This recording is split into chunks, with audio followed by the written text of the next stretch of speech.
മിട്ടു ചോറൊക്കെ കഴിക്കാൻ തുടങ്ങി. ദിവസം നമ്മുടെ ഫീഡൊക്കെ ഇങ്ങനെ കൊടുക്കലായിരുന്നു. ഇപ്പോൾ ചോറൊക്കെ വെച്ച് കൊടുത്താലേ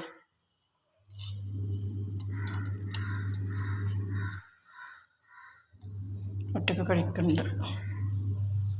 വേറെ സാധനങ്ങളൊക്കെ വെച്ചെടുത്താൽ കഴിക്കാൻ കുറച്ച് മടിയുണ്ട്. ചോറാകുമ്പോൾ ഒറ്റക്കാണെങ്കിലും ഇങ്ങനെ കഴിക്കുന്നുണ്ട്.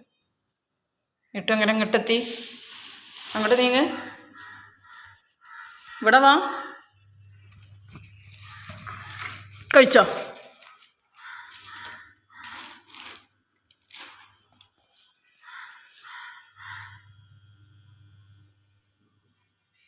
ചോറാകുമ്പോൾ ഇങ്ങനെ പതുക്കെ കഴിച്ചോളും. വേറെ പഴക്കം വെച്ചെടുത്തുണ്ട്, അതൊക്കെ നമ്മൾ കയ്യിൽ ഇങ്ങനെ ഇതായി കൊടുക്കും. ചോറാകുമ്പോഴേ അതിന് ഫുള്ള് കഴിച്ചോളും.